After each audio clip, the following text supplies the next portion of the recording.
നമ്മൾ നാളെ 11 മണിക്ക് രജിസ്റ്റർ ഓഫീസിൽ എത്തണമെന്നാണ് രജിസ്ട്രാർ പറഞ്ഞിരിക്കുന്നത്. 11:30 നമ്മളുടെ കല്യാണം നടക്കും.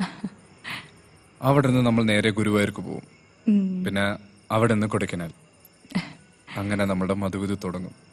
അതെ ഏട്ടാ, മുല്ലപ്പൂ വാങ്ങിച്ചോ? അയ്യോ, അത് ഞാൻ കടയിൽ വെച്ച് മറന്നുപോയി. ആ കട അടയ്ക്കണതിന് മുമ്പ് ഞാൻ പോയി പെട്ടെന്ന് എടുത്തിട്ട് വരാം. അയ്യോ, ഇനി രാത്രി പോകേണ്ട ആവശ്യമില്ല. നീ പേടിക്കണ്ട, ഞാൻ പോയിട്ട് വരാം.